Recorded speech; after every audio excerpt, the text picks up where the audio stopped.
Around Dodge City and in the territory on west, there's just one way to handle the killers and the spoilers, and that's with a U.S. Marshal and the smell of Gunsmoke.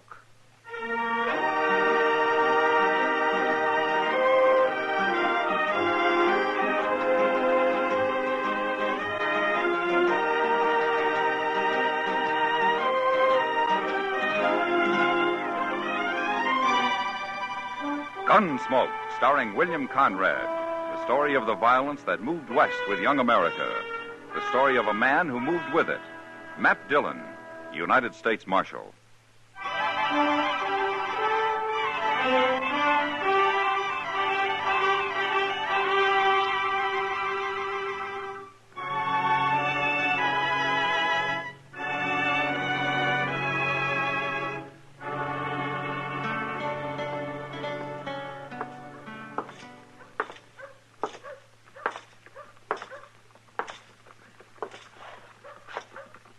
Chester?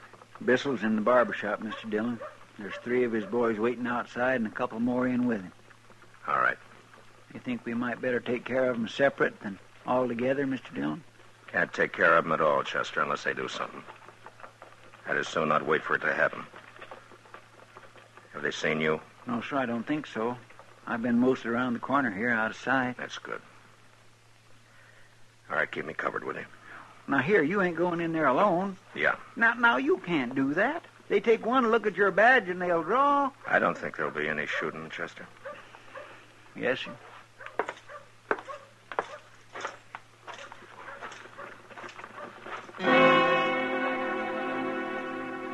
I started across the street to Stapley's barber shop, and I saw 3 gunmen lounging outside. They didn't directly look at me, but they knew I was coming over because their hands slipped down and hung an easy distance from their guns. One of them I recognized as Buffalo Mason, a cowboy who found more money working for Frank Bissell as a gunman than driving cattle up from Texas. The other 2 I'd never seen, but I knew the kind. By the time I'd crossed the street, they'd moved. Stood on either side of the door. You want something, Marshal? I hear your friend Frank Bissell's inside. He might be. Seems to me I told you weren't to show your nose around here again, Mason. You remember? Not rightly, Marshal. Did you say that? Yeah, I said that. Get away from the door. I got a word or 2 to say to Bissell. Well, how's about you tell me the word, Marshal? I'll pass it along. Frank is kind of busy right now. If I wanted to tell you, I wouldn't be needing to tell him, would I? Well, that's so, Marshal. How come you to take all this talk, Buffalo? Why don't you just kick him out in the street? What's your name? Hey, Joe. All right, you 2. Take your pal over to the water barrel there and cool him off. Move. Get his shoulder, Buffalo.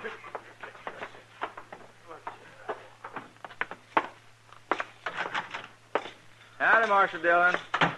Be with you in just a few minutes. Have a chair. Thanks, Mr. Stapley. Yes, sir, I tell you, friend, styles is changing. I seen in a New York magazine a center parting that'd knock your eye out. Sister of mine sent the picture out to me. Now, you sure you wouldn't like me to try it? Just cut it like I told you. Yes, sir, you're the customer.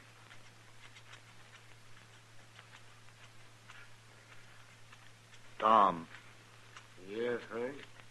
tell Mr. Dillon to step around here where I can see him.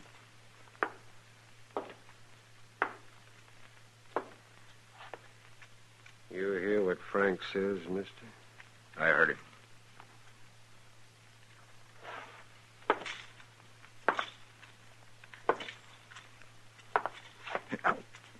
Take it easy, Barber. You're pulling my hair in the back. Oh, I'm sorry, sir.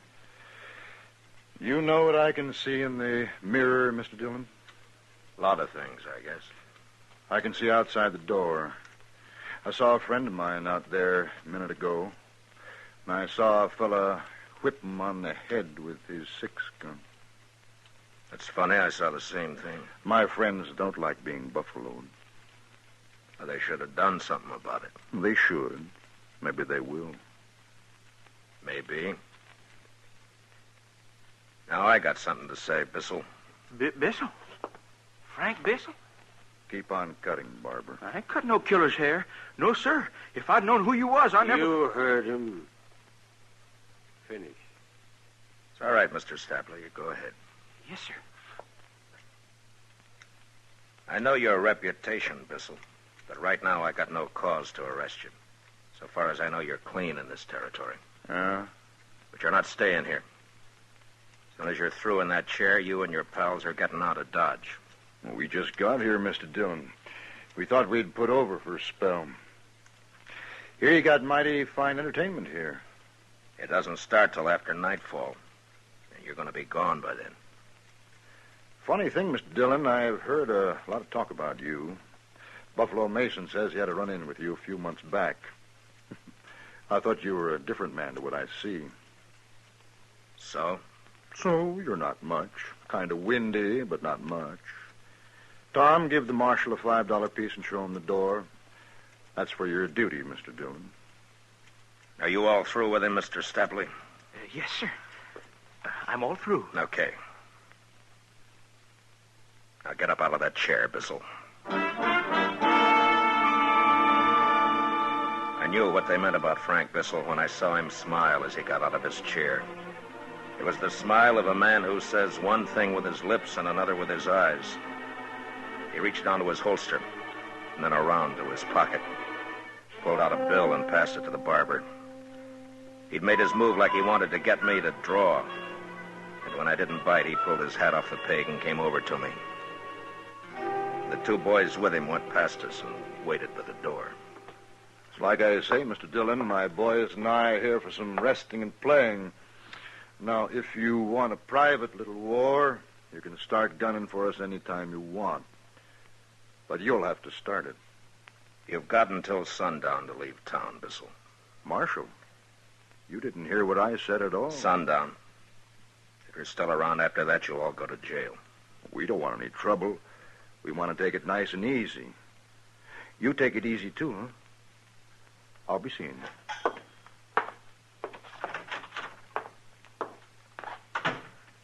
That was him, wasn't it, Marshal? That was Frank Bissell. The Frank Bissell. Oh, Mr. Dillon, if you shot him in here, I could have put up a sign. Yes, sir. I sure could. Frank Bissell, shot and killed here by Marshal... I'm sorry I couldn't oblige you, Mr. Stapley. Good day.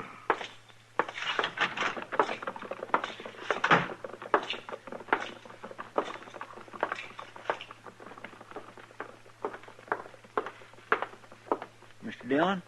Yeah, Chester. They're getting out, huh? I didn't think it'd be as easy It as isn't. that. Yes, sir, but look, they're riding right I gave on them until sundown. Oh, that's about 2 hours. Hey, you know, Mr. Dillon, in 2 hours, them boys can do an awful lot of trouble. They try and there's going to be trouble. Yes, sir. You want me to follow and see where they go? No. Now we'll wait back at the office. On the way back, I stopped at the saloons and told the boys to send out word if Bissell and his gang came in after sundown.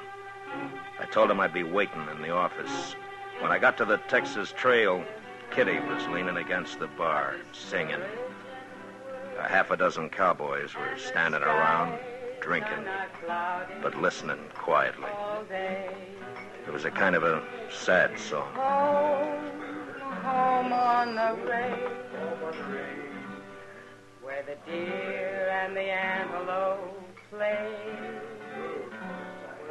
where seldom is heard a discouraging word, and the skies are not cloudy all day.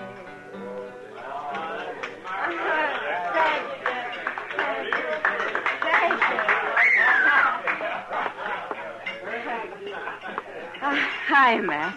Chester. Evening, Miss Kitty. Kitty? Well, never heard that song before. Well, I haven't either. Fellow was in a while back, brought it by. He wrote out the words for me. It's nice, isn't it? Yeah, it's fine. Say, Kitty, There might be a little trouble tonight. Oh? Yeah, Frank Bissell and his boys are in town. I heard. It's all over town. I know. Let me know if they come in, will you? Sure, Matt. Okay. I'll see you. So long. So long.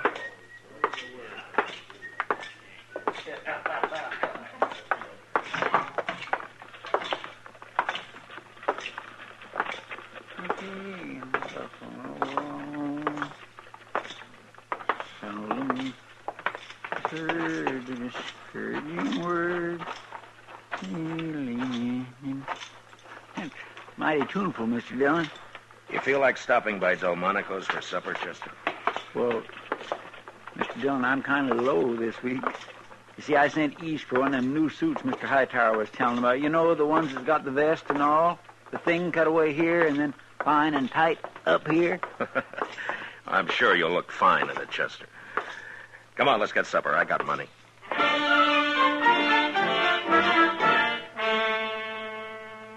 It was about sundown when we got through supper. I'd gone in Delmonico's mostly with the idea that Bissell would head there himself. That way I could get the thing over before it got really started. But he didn't oblige. Not until Chester and I were getting up from the table.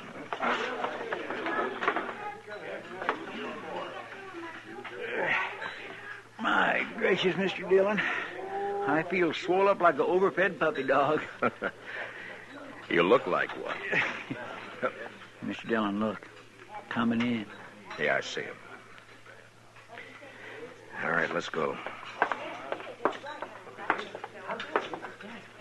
Man, I'm hungry. I could eat me one of...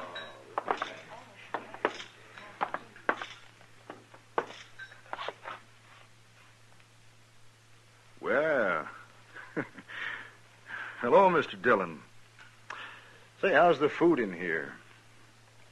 It's sundown, Mr. Bissell. Yeah, it's late for me to be eating. The boys, too. We're hungry. Come outside. Mr. Dillon, we just came in for a nice, quiet meal. You don't want trouble with all these people in here, Mr. Bissell. Now, you do as I say outside. Come on, huh? You want to start trouble, Marshal? Buffalo, where's your manners? There's women folk in here that might get hurt if shooting started. Frank, you heard... You heard what I said. Besides, Mr. Dillon isn't going to do anything. He's just got to make noise like he does. So those people will think he's doing his job. Well, Mr. Dillon, I sure would like to stay and talk, but... All right. All right, go ahead and eat, Bissell. I'll be waiting for you outside. Sure. You do that, Mr. Dillon. You wait for me outside.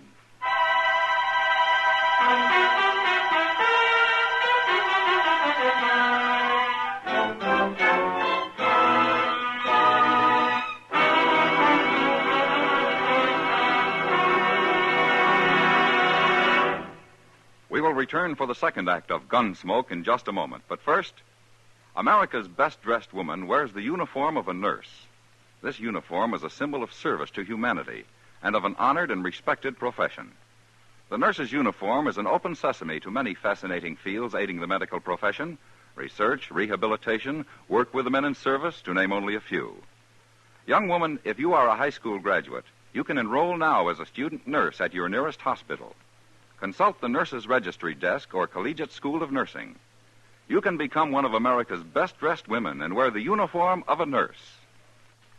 Now the second act of Gunsmoke.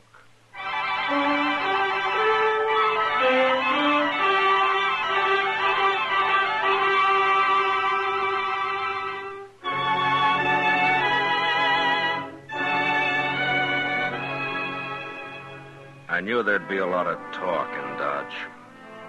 Some would say that I should have drawn on Frank Bissell and his gang right then in Delmonico's. Well, I had my own opinion about that. Chester and I waited outside for Bissell to get through and come out. By that time, the word was out, and it sounded like every cowboy, bullwhacker, and buffalo hunter in Dodge was hanging around waiting to see the fun. It was dark then, and the moon was rising. A lot of them boys has come up from the other side of the tracks, Mr. Dillon. I know. You got any tobacco on you, Chester? Yes, sir, right here in my... You want I should tell them to get on back? Here you are, sir. Thanks. Now, I tell you, Chester, most of those men have come to a show. They want to see some shooting, some blood and killing. Well, seeing how long that's what they came for, I don't figure they'll want to be any part of that show. Yes, sir. What are you aiming to do when Bissell comes out? Arrest him, fine Bissell $100 and the others $25 apiece. Then lock him up for the night. Yes, sir.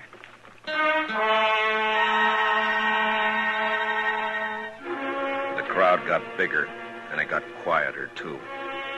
Standing on both sides of the street with a respectable distance between themselves and the entrance to Delmonico's, where Chester and I waited. It was going on 8:30 when the door opened, and Frank Bissell stepped out, his boys following after him.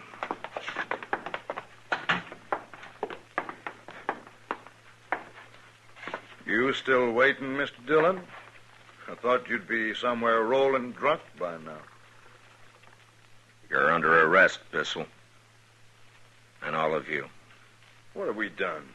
We're real peaceful, you can see that. Come on, Frank. Let's get down to the Opera House. Hand over your guns. Mr. Dillon, I never done that yet. I don't expect I'm going to do it now for you. We're calling your bluff, Dillon. 6 of us. Go ahead and start it. Go ahead.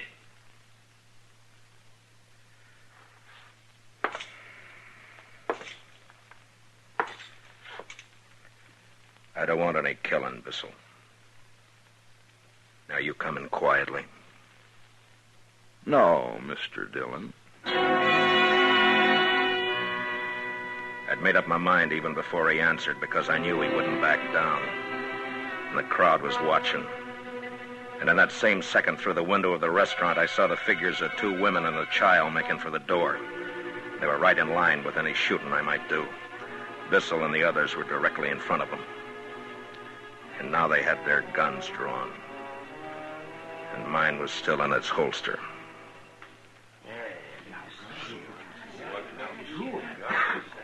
Oh, now, I've heard you're pretty fast, Marshal.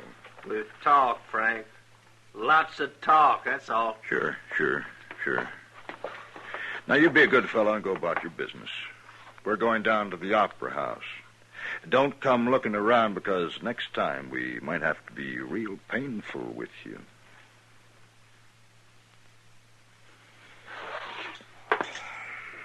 Hey, look at that!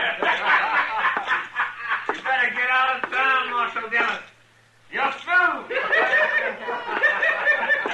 Come on, Chester. Yes, sir, Mr. Dillon.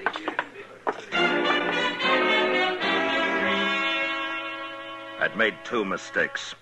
First going to Delmonico's and figuring I could bluff him out of town without any shooting. And then not getting Bissell away from the restaurant door before calling him. And it wasn't good. A lot of drifters in Dodge were going to take advantage of the situation before the night was out. Law officers don't live long when they make mistakes. Chester and I headed for the Texas Trail. You going to let them get away with that, Mr. Dillon? For a while. My gracious, Mr. Dillon, they spit right in your eye, every one of them. You ain't going to take it, are you? I made a mistake, Chester. Now I got to make it right. Yes, sir, I know, but this will be all over town. Mr. Dillon, will you tell me why you didn't draw and get it done? I had my reasons, Chester.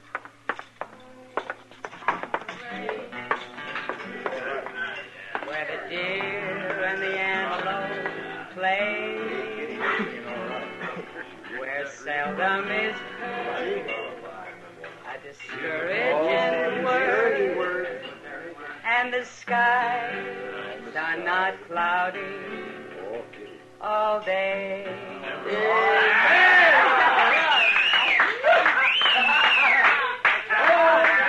Matt, I heard you were waiting for Bissell over at Delmonico's. I was worried. Everything's fine, Kitty. No, it ain't fine, Miss Kitty. That Frank Bissell drawed on Mr. Dillon and... And what, Chester? You said you had your reasons, Mr. Dillon. Join us for a beer, Kitty? Sure, Matt. You didn't get him out of town? No, not yet. Oh. They liked the song. Did you hear?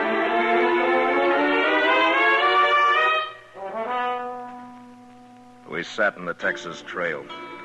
Chester nervous and looking to the door every minute or so. And as a cowboy drifted in, and then another, and a couple more, I could tell that news of what had happened outside Delmonico's had spread. That's the trouble with a reputation. You build it or you get it built for you.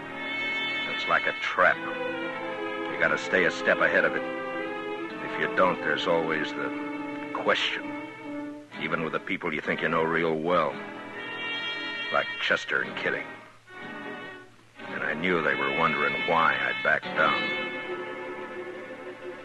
I let a half hour go by, which I calculated was enough time for Dodge to make a hero out of Bissell. Then it was time to go.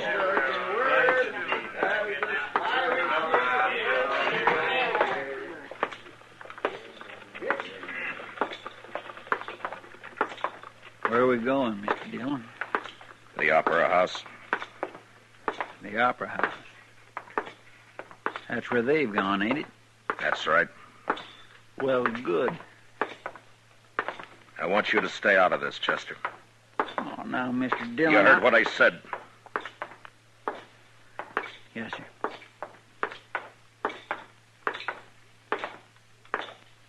Mr. Dillon? Yeah. Nothing.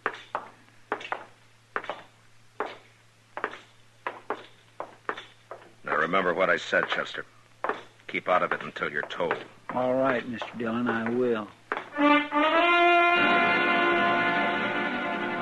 It was between shows at the Opera House, and most all the customers were in the saloon next door. Bissell was at the bar, and his pals were around him, and a dozen or more newfound friends standing him drinks. Yeah, the news had got around all right. And the gunman was a hero. He'd made the law back down.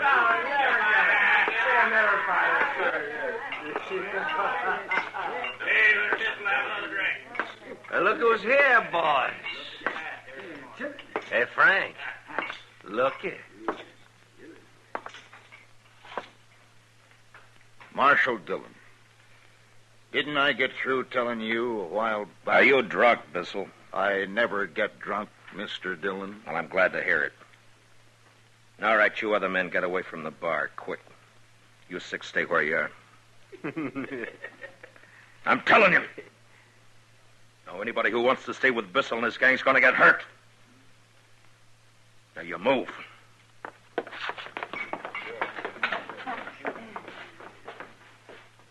He sure is tough, Frank.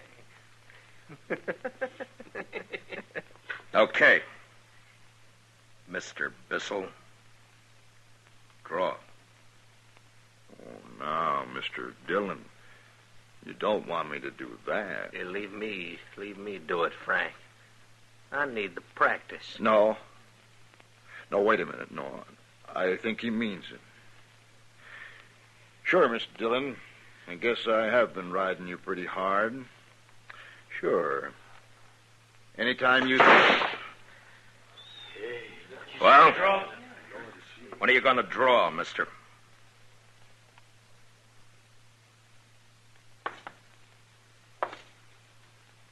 I'm going to tell you something. I could have hit you in the belly as easy as making a hole in the wall. But I don't like killing. Now, you're under arrest, all of you. Chester. Yes, sir. Keep them with their arms up. Yes, sir. Now, you. Take off your guns, Bissell. I said take off your guns and do it now. All right, put them on the bar.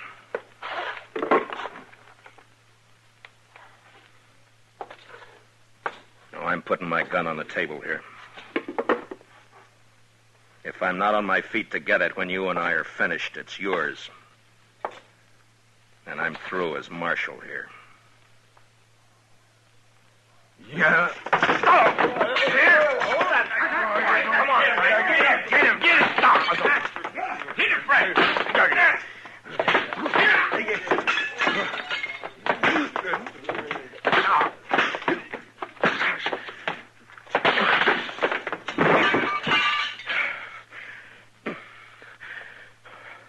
Mason, you pick him up. You help him. We're all going down to the jail. Carry him with you.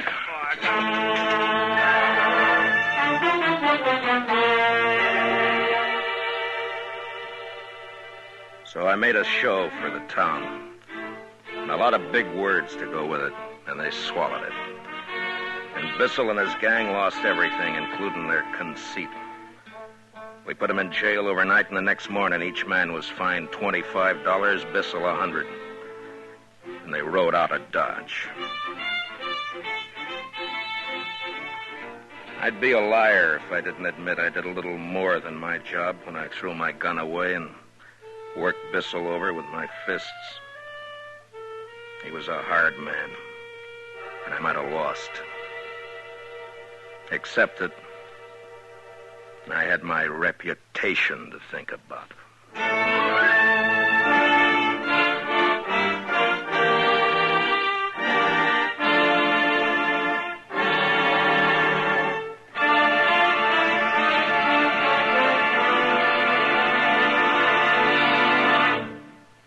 Gunsmoke, under the direction of Norman Macdonnell, stars William Conrad as Matt Dillon, U.S. Marshal.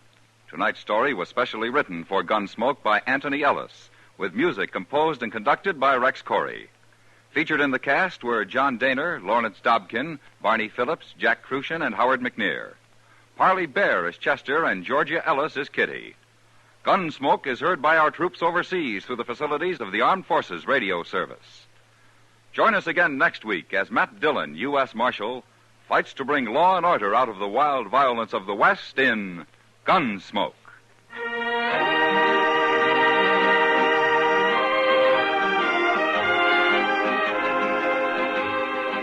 Tomorrow night, Mrs. Lou Gehrig, wife of baseball's immortal, joins Lionel Barrymore on the Hall of Fame Playhouse. As a tribute to the great national pastime, your Hall of Fame Playhouse dramatizes the story of Henry Chadwick, the father of baseball. Learn about the origin of baseball. Hear of a man's vision that blossomed forth as America's most popular sport. Tomorrow night on most of these same stations when CBS Radio presents Lionel Barrymore's Hall of Fame Playhouse. George Walsh speaking.